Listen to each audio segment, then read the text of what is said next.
I know. Indeed. And how They might be in Los Angeles next year too.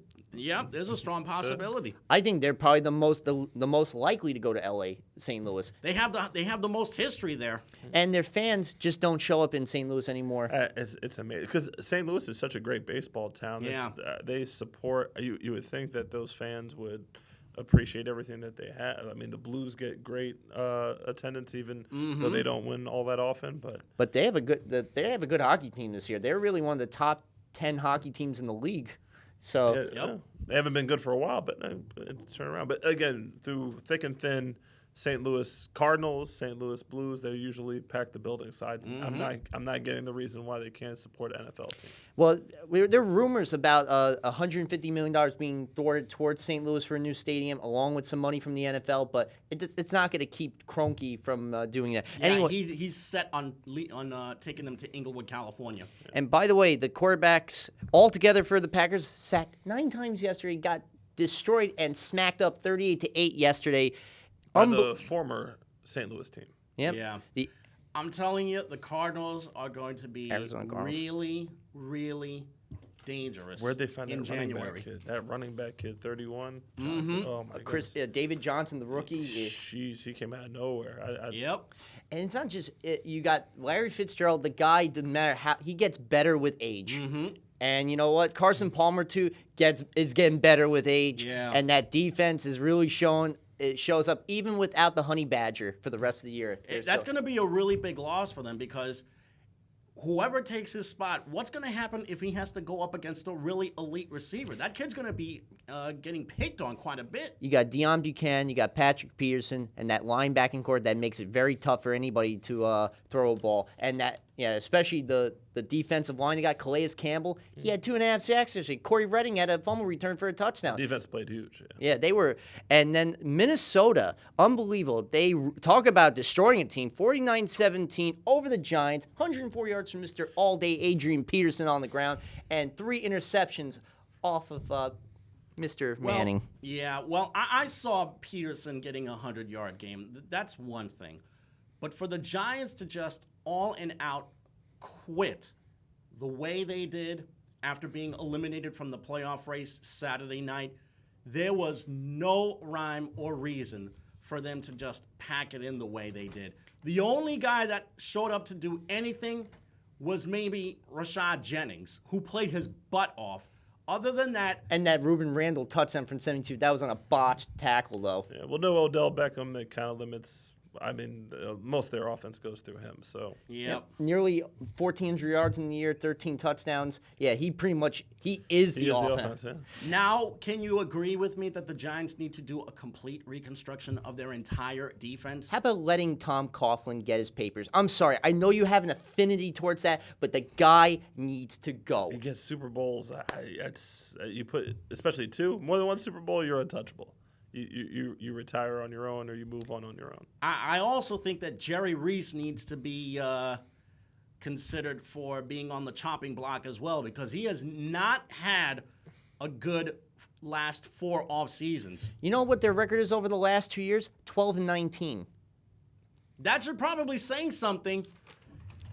But their last Super Bowl team had 9 wins in the regular season, didn't it? Yeah, but at the same time, at least they were able to build a defense that was good enough for January.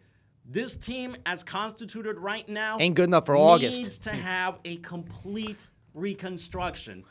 Get a good offensive line. Get an every down back to complement that receiving core of Victor Cruz when he's healthy and Odell Beckham Jr. And also do something about the defense. Get younger. Get a pass rusher. Get some safeties and corners who can actually cover.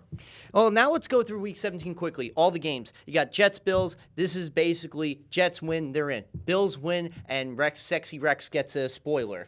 The Jets are the better team than the Bills. The Jets win this ball game. They know what's up. Yeah, basically look at the Jets defense trying to get to Tyrod Taylor because the last time Tyrod did own them on the ground. And not only that, the Jets made some stupid 4th down plays. Don't do that this time around. Patriots. This is where containing the pocket comes in order for the Jets. If they can contain that pocket, then they'll be in good hands. Patriots and Dolphins, The Patriots still have home field for the AFC to play for. They're 10 times better than the Dolphins. The Patriots whacked the Dolphins this weekend. Oh, without a doubt. Saints, Falcons is really nothing but whatever pride is left on either team. I'm thinking the Falcons actually take this. Ravens, Bengals. There could be, the Ravens could play spoiler in this game to the Bengals in terms of seeding. But other than that, the Bengals pretty much clinched their division. Whether they get the 2 or 3 seed, that's pretty much it. The Ravens relish the role of spoiler. They certainly did that yesterday. Don't be surprised if they play spoiler again in this one. Especially in those division. But in this seedings case, and all that, man. I like Cincinnati. Oh, me too. And Steelers playing Cleveland. Actually, Cleveland could play spoiler. That's their whole thing because Pittsburgh right now, they need some help. They need Buffalo to beat the Jets, and they have to beat Cleveland to get in the playoffs. The only thing that's spoiled in Cleveland right now is that front office and that roster. The entire vibe in Cleveland right now is all about LeBron James. Cleveland has zilch going for them offensively or defensively. I actually see a little bit of potential in Johnny Manziel. Bad behavior notwithstanding. But who would you pick to win this game? All Steelers all the time in this one. I think they will kick the Browns' teeth in. I'm taking the Steelers They're horrific offensively. Actually, I'm going with the upset. I'm going with the Browns to actually pull off a victory. They nearly did yesterday against Kansas City. I think they got a chance this week. Jacksonville, Houston, all they got to do is win, and they win the AFC South. Or if Cincinnati can do them a favor tonight before this game. Either way, I think Jacksonville might pull this off. I think Houston will already be the division champions with Cincinnati winning tonight. So I think Jacksonville wins it, and you got to give it up to Allen Hurns and Robinson, 2 1,000-yard receivers, and Blake Bortles for the year that they've had. Blake Bortles has actually shown a little progress this year, but the Texans' defense is just dynamic. I think they're going to run right through that Jacksonville O-line. I like the Texans in this one. Titans, Colts, come on. It's no matter who quarterbacks the Colts, the Titans are easily beatable, so I'm going with the Colts. I like the Colts also, but don't be surprised if you see the Titans pull off an upset. Marcus Mariota has shown a couple of things this year. Raiders, Chiefs. Basically, the only thing is the Chiefs getting they could either get the 5th seed, they could get the 6th seed. Or they could be a 2 or a 3. Or, a division champ. Because there's still an AFC West title that's on the line. So, really, there's a lot at stake in this game. So, the Raiders could play a factor in spoiling that, but I think the Chiefs win their 11th straight. In Kansas City, take the Chiefs. Redskins, Cowboys, there's really nothing on the line for either. The Redskins already have the East, and they're going to be a number 4 seed, which means they're going to have a home game. I still like Washington in this one. They've got so much more offensively than the Cowboys do. Fun game. Guess how many fans show up to Dallas? Oh, they're going to still have their share of fans. Eagles, Giants. That's another good guessing game of how many fans. Are you going? Yeah, I'm probably not going to go. I'll check that game out on the radio, but as far as who wins the game, I think the Eagles win this one because they're maybe a tad better offensively. I'm going with the Eagles, too. If that's all right. Yeah, they'll mess this up and they'll end up losing to get a worse draft pick. That's usually how it goes. Yeah, and the Lions, Bears, there's really nothing on the line for either of these teams. I'm actually going with the Detroit Lions. Bears. I like the Lions in this one. They're much better at quarterback and at receiver. Buccaneers, Panthers is really for the Panthers, they want to get home field advantage throughout the playoffs. Yeah, they still got something to play for, and that's why I'm picking Carolina in this one. Me too. Chargers, Broncos. The Broncos are trying to avoid going from being in the playoff position to being out. I'm going to take the Chargers in this one. An upset. Yeah. I like the Broncos in this one. Much better on both sides of the ball. I actually agree with Dave right here. I like the Chargers. I think Woodhead is going to play a factor in this game. And then you got Seahawks, Cardinals. This would have been the prime time Week 17 for the title, but that's already been decided. I think this is going to be Seahawks actually on the road. That's tough. I mean, after seeing the Cardinals last week, I better take the Cardinals. And what about you? The Seahawks really stubbed their toe yesterday, and they had a couple of issues offensively. I'm picking Arizona in this one. St. Louis, San Francisco. I'm going with the Rams to take out the 49ers in this one. The Rams actually have something to play for. They do not want to be under 500, and that's why I'm going to pick the Rams on this one. They're actually better offensively, if you can believe that. You know how many running backs 49ers have had to go through this year? Yes. It's pitiful. And now, I'm sorry. I'm taking the Rams, too. The 49ers just don't have enough weapons, and I don't know how they got rid of such a great coach. just to turn into this. Now the primetime game.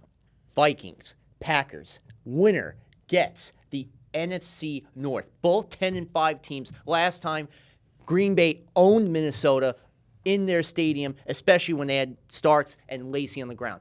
Who takes this match? Dave.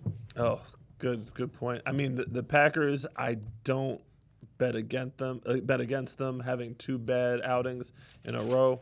I'm going to go with the bad man, Aaron Rodgers, to bounce back and get the win. Speaking of bad, Aaron Rodgers has been horrific for the last month or so. The Packers as a whole have been awful the last month, whereas Minnesota is coming off just such a rout of the Giants. This is where we see exactly what kind of team the Vikings are. With everything on the line, a division title on the line, who's going to make the big play? Is it going to be Teddy Bridgewater, who's grown by leaps and bounds in 2 years? Or is it going to be Aaron Rodgers, who's been one big play after another for the majority of his career, except for the last, I'd say, 3 or 4 weeks or so? Who are you going with, In though? Lambeau, though, I still like Green Bay. I just think they're better. Well, guys, I have to disagree. I'm going with the Purple People Eaters. That's right. I'm going with the Minnesota Vikings with the way they've been playing lately, and with that Green Bay Packers offensive line better be ready because they gave up 9 sacks last week, and you got a even better defense, another good top 10 defense coming to town. So you better be ready for Harrison Smith. He better not overthrow the ball, and if I'm the Vikings defense, contain Rodgers in the pocket. Do not allow him to move his feet so easily, and make sure that Devontae Adams is not a factor because that could be the factor for the Packers if they want to win. But I'm going with the Vikings. AP wins the rushing title, cements his place. Interesting. All right, now I know with 18. Let's talk about you and the Pioneer Football League. What's been going on? Oh, we just completed year 4. We had a great season. We're gonna check out a few highlights from this year, but let me just kind of give you the breakdown. We had Jets games. The New York Jets invited us out. We played on the field at MetLife Stadium twice at halftime, one for Jets-Eagles preseason, the other for Jets-Eagles regular season, which was an awesome time. We've had college visits. We went to Fordham University. We had our championship games. That's where we kind of left off. The championship games were at MCU Park in Brooklyn, absolute awesome venue, $52 million stadium. Kids had a great time. We crowned 4 champions. The Long Island Spartans took the 10U, 12U, and 14U titles, a very dominant season by them. And in the 18U, the Harlem Jets were victorious. Your own Staten Island Bandits came up a little bit short in the championship game, but they had an absolute heck of a season. So for those Staten Islanders that want to get their kids involved in football, the Staten Island Bandits, amazing organization. Go to pioneer-league.com. Click on the Staten Island Bandits, and they'll give you the sign-up information. Pioneer League, yo. But as I said, overall, we had a great season. We're looking forward to doing some big things in the offseason. We actually just started another minor league product. It's our collegiate development program called the New York Patriots.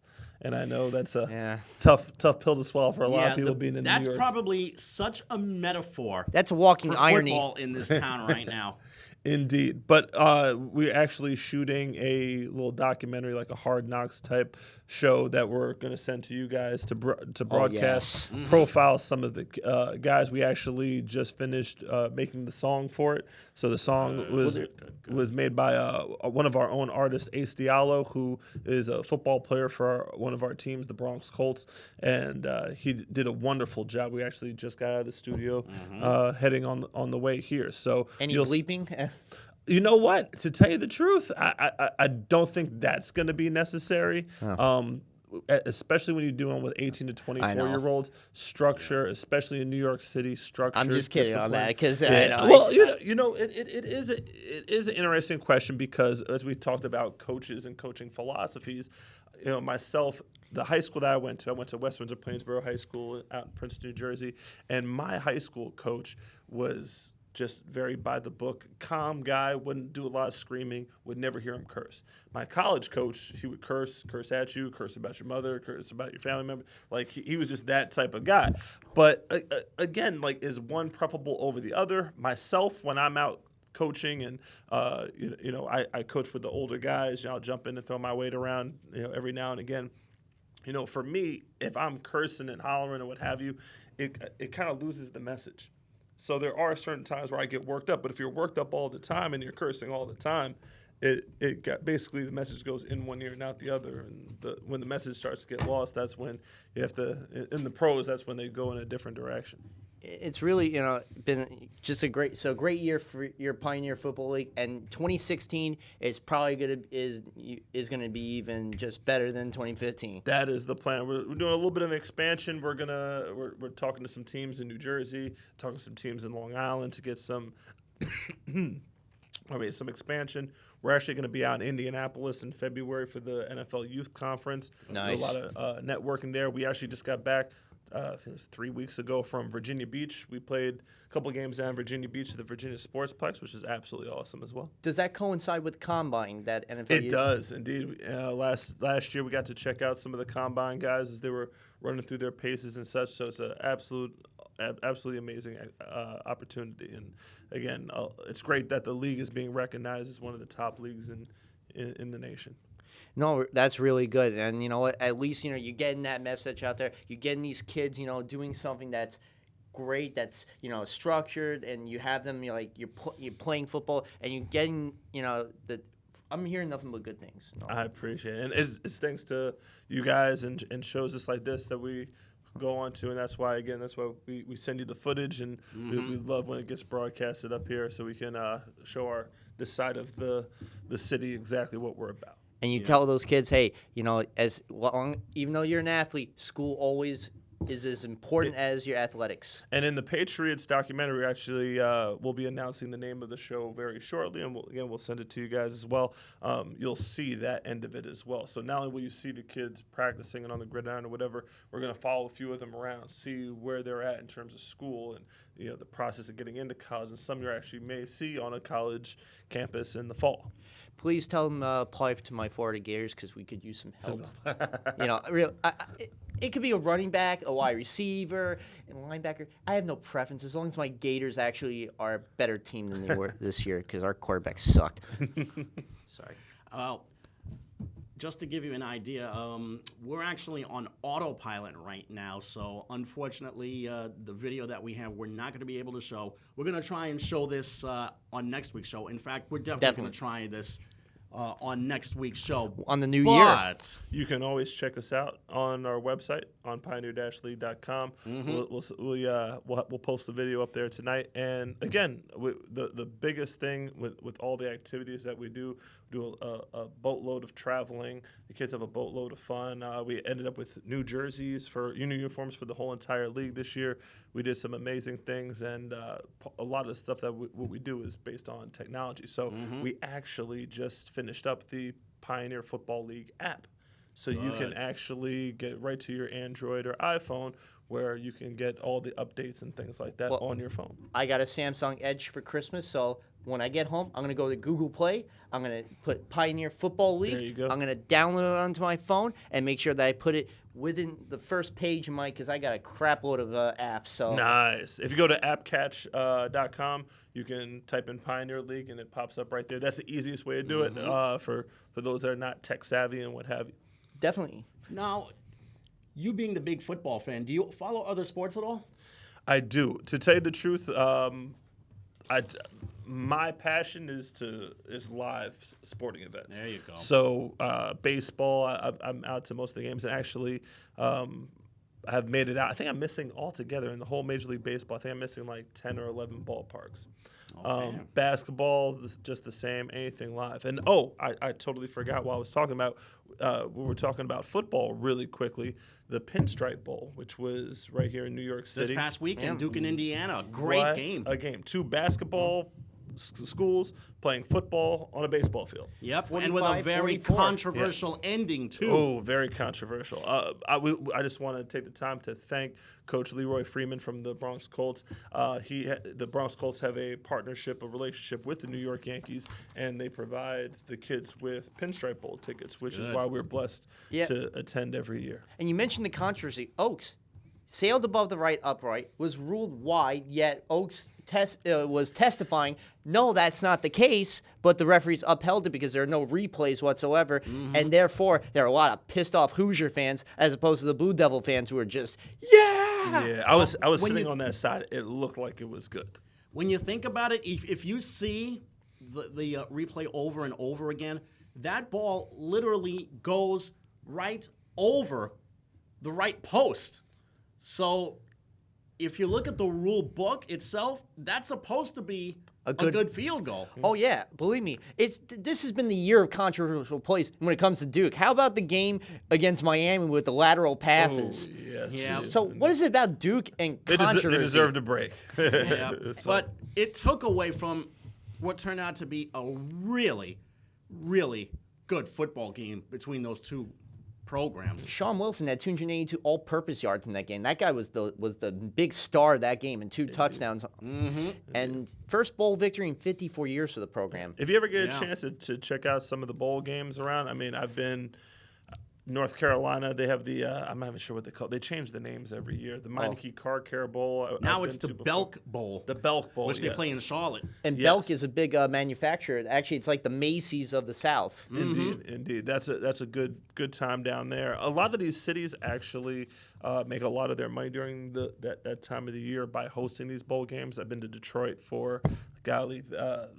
Papa John's Bowl, which I think they renamed that as well. It's again, these things get new names every single year. Oh, But if you have a chance, go check out some of these bowl games. They're great. As nice as it is for a couple of these programs, you should see the attendance figures for these bowl games. 13,000, 19,000, 23,000. Wow. At Yankee Stadium over the weekend, they didn't draw no more than maybe 24,000 fans. It was pretty bad. I think it's more of the schools, and again, we could probably get a whole entire show about just the selection and what you guys go through. But ultimately, when the committees are trying to choose which school they have a lot of things to consider. Did you know that a lot of cities do, like when choosing between colleges, one of the schools that they will not choose is BYU? Do you know why? Amazing. The local watering holes. Mm-hmm. They don't drink alcohol. That's right. You know, Well, they played in the Las Vegas Bowl this year against Utah. oh, well, Which is pretty ironic considering Las Vegas is Sin City. Indeed. And they did get tarred and feathered in that game. In fact, they lost because they had 5 turnovers on their first 5 possessions. Oh yeah, the Military Bowl, another great bowl game. Yeah, to played get at down to. at the Naval Academy in Maryland. Keenan Reynolds wound up setting the rushing record for quarterbacks. Sir, have a good 5 years in the military. I hope to see you in NFL uniform, but if you don't, I understand. You want to be there for your country. So whatever you decide to do with your future, it was great watching in the field. Honest to God, great watching you play on that The field. big As an Army fan, yeah, I glad know. to see you graduate. Yep. It's been a tough. Speaking 14 of bowl games, this past weekend they had the Independence Bowl. Frank Beamer officially said goodbye to Virginia Tech, and he did it in winning fashion. 55-52 over Tulsa. Very, yeah, Beamerish. Yeah, that's definitely. Some of the games have been good. I just wish that they would get a little bit more fan support for these games. You can't be drawing 15 to 20,000 fans for a bowl game in the Bahamas. How about Stanley Morgan Jr. in the Foster's Farm Bowl? You got that game-winning catch from Nebraska over UCLA, one-handed over Yeah. the shoulder. How about the 16-10 victory for Connecticut, for Marshall over Connecticut in the St. Petersburg? Zaxby's Heart of Dallas, 44-31 for Washington over Southern Miss. The Hawaii Bowl, the Aztecs killed Cincinnati 42-7. The Marmot Boca Raton Bowl, the Toledo Rockets beat the Owls at Temple 32-17. Have you ever seen Toledo play? If you ever see Toledo They're play fun live, they're fun to watch. They are entertaining to watch. Got a big win against Arkansas earlier in the year. Philip Ellie, their quarterback. I think that guy could probably be in the NFL. Yeah. Or But be again, third a string. school that's not going to travel well, not going to have the attendance figures. But again, you get an opportunity to. There are some really big bowl games coming up. I need the big bowl games, like the 2 semifinals, one in the Cotton Bowl, and the other one taking place. I think it's going to be in the Sugar Bowl, correct? Well, Thursday to this weekend, those are the big, cool bowl games. The Chick-fil-A Bowl, Houston, Florida State. Then the Capital One Orange Bowl, the semifinals, Oklahoma, Clemson. Then the Goodyear Cotton Bowl, the other semifinal, Michigan State, Alabama. I'm going with the air raid of Oklahoma to actually upset Clemson. Oh, okay. They become the trendy pick to win the title now, Oklahoma. They've got a really, really good thing going at quarterback with the former TCU transfer. Baker Mayfield. He's made a really good name for himself. I think it's Clemson's time. I see them winning it. Michigan State, that's a hard one to call because ultimately Michigan State usually gets their money off of bullying people. They have really they like to go downhill. They're bigger, they're physical, but I don't think you could out-physical Bama. So I'm going to take Bama and Clemson. Alabama has got just a plethora of athletes on each side of the ball. They're just deadly defensively. And Michigan State, I don't know how they're going to account for Derrick Henry. He's really the main factor of that Alabama team. Mm-hmm. That's who they got. If they can stop Derrick Henry in his tracks, they got Alabama by the bulls. And Michigan State's got something really good I'm going at quarterback with Connor Cook. Alabama. Oh, yeah, definitely. And my pick is Alabama, too. And I think Oklahoma is going to beat Clemson and take them out of the ranks of the undefeated. So it's going to be an Alabama versus Oklahoma national championship. The one that I want to see is that Rose Bowl game. I think Stanford and Iowa is going to be a treat. Also, Notre Dame and Ohio State. You can't go wrong with that either. Fiesta Bowl. Yeah. That is going to be a fiesta, all right. I'll tell you. And if I had to pick, I'm going with Ohio State. I like Ohio State in this one as well, although they're going to have a little bit of a controversy because Ezekiel Elliott unfortunately got himself into a little bit of trouble with the law recently. Oh, you schmuck. He can't get out his own way. I just sorry if I said that in the air for anybody that heard that word, but he kind of is for getting himself in trouble. All right, as for the Iowa game, defense against, of course, their all-purpose player. Mm-hmm. Christian McCaffrey, who some thought should have been the Heisman Trophy winner. I think he should have won, honestly, because the guy can do everything but wash windows. Mm-hmm. So, right there, I'm going with Stanford. I like Stanford in this one as well. Way too much McCaffrey here. I like OK State and Ole Miss. I actually like the Sugar Bowl match. The Sugar Bowl matchup is an interesting That's who's playing in the Sugar Bowl. It's Oklahoma State and Mississippi. Two very well-coached programs, but Mississippi has a real all-purpose quarterback, Dak Prescott, who's been just... No, Ole Miss Rebels. Ole Miss, yeah, that's right. Ole Miss has got a lot going offensively, so... Chad Kelly, Chad Kelly, that's who I'm thinking of. Chad Kelly, who's Jim Kelly's son. Yeah, if you want offense, the Alamo Bowl, Oregon, and TCU. Oh, yes. That has the potential to be maybe a 55, 51, 64 to 60 type of game. There'll be less points in a basketball game between these two schools. I'm going to say about 115 points combined. I would probably take the over on that. Yeah, I'll definitely take the over on that one. And I like actually the K-State Arkansas game, the Liberty Bowl. I think with Arkansas this year, they've had an up and down season. I think they end it in style and win. Penn State Georgia, this is just. And the final game, of course, West Virginia Arizona State in the Motel 6 Who Cares Bowl. Yeah, it's like a lot of these games like. That's a lot. Well, they had a hard time even finding teams this year because of the requirements to. Yeah. All the more reason why they need to go with this expanded playoff system and incorporate some of the older bowls in this one. Make these bowl games more meaningful by putting them in a playoff. Well, now that we're just minutes away, 2015 is about to end. What was my favorite moment? Mets World Series, almost, but no cigar. Hopefully, 2016, something will happen with that. Easily my favorite moment of this year was seeing the Mets win the pennant. And by the way, there has been an Aroldis Chapman to the Yankees trade. They haven't confirmed it yet, but it's supposed to be Aroldis Chapman to the Yankees for 4 prospects. One of which is their hot third base prospect, Eric Jagiello, and a pitching prospect, Rookie Davis, who was really tearing things up in the A-ball circuit. And not only was that my favorite moment, but the U.S. women's team winning their 3rd World Cup title. That was impressive. Indeed. That's going to do it for us, folks. What about you?